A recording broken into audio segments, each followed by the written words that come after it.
बहुत से लोगों की विचारधारा के अनुसार बड़ा विकट था, बहुत खराब था, बहुत दुर्लभ था। लेकिन ये देखा जाए तो विचार की दृष्टि से बड़ा अनुकूल भी था।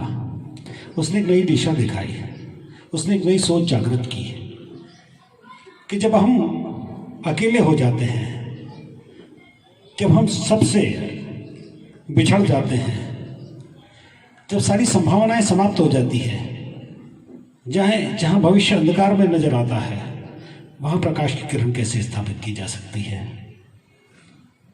मैं समझता हूं कि मैंने उस समय में देखा कि केवल व्यक्ति व्यक्ति के लिए जीवन जी रहा था। कौन भूखा है उसे खाना खिलाया जाए, कौन विकट परिस्थितियों में उसे निकाला जाए, कौन तकलीफ में उसके कष्टों को निवारण किया जाए।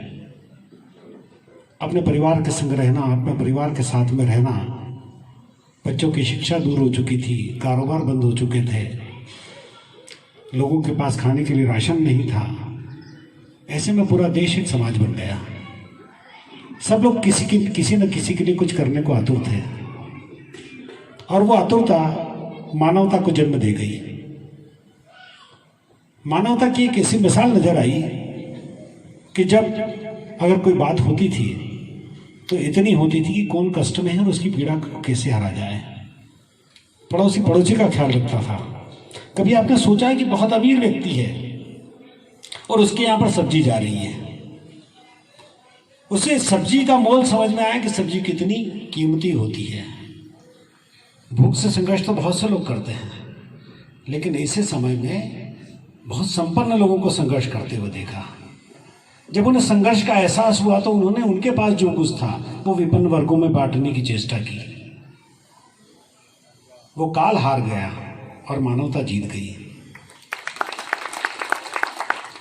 और जब हम दूसरों के लिए सोचते हैं तो हमें बड़ी प्रसन्नता होती है। ये लोग जानते हैं, जिन लोगों ने किया वो लोग जानते हैं। मैंने किसी से पूछा कि तुमने किसी के लिए किया तो उससे क्या लिया? उसने कहा मैंने कुछ नहीं लिया। मैंने कहा फिर सोचो, कुछ ना कुछ तो लिया होगा। बोल नहीं, मैंने सेवा का काम किया, कुछ नहीं लिया। ईमान की सोच का संकट है। आपने लिया, एक संतोष लिया, एक प्रसन्नता का अनुभव अपने ज़हन में लिया। आपको जो मिला उससे कीमती कुछ नहीं था, और जो दिया उसकी कीमत कुछ नहीं थी। तो जीवन में कीमत को पहचानना और उस कीमत को पहचान कर अपने जीवन को आगे बढ़ाना, तो वो होता है परमार्थ। परमार्थ से व्यक्ति अपने आप को इतना संतुष्ट पाता है, सेवा का भाव जागृत करके, दूसरों के लिए काम करके, मानवता की मुराद, मानवता की अपने ज़हन में आशाएं लाकर वो जो कुछ पाता है वो अपने आप में बड़ा अनुकूल होता है, अप्रतिम होता है।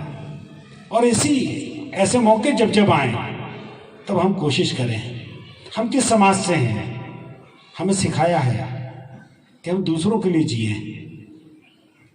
बहुत ज़रूरी है कि हम अपने आप को संपन्न बनाएं। जब संपन्न बन जाएं तो समाज को समृद्ध बनाने का प्रयास करें। ये वैश्य समाज है, होती है, मन की संतुष्टि होती है।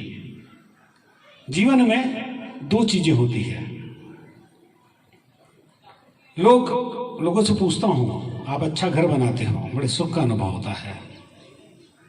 लेकिन जब आपका परिवार उसमें जाकर रहता है तो सुकून का अनुभव होता है। सुख से बड़ा सुकून होता है। सुख धन में होता है, वैभव में होता है, समृद्धि में होता है, लेकिन सुकून दूसरों को बांटने में होता है। जिस व्यक्ति के ज़हन में अगर सुकून का भाव आएगा तो उसके साथ में सुख की सारी आकांक्षाएं अतृप्त हो जाएगी। सुख की आकांक्षाएं कभी जन्म नहीं लेगी। सुकून इतना बड़ा होता है कि जो सुख को दबा देता है। और ऐसे समय में, कोरोना काल में, हम सब लोगों को सुकून की प्राप्ति हुई है दूसरों लोगों की सेवा करके। हमारे रमेश जी मौके ढूंढ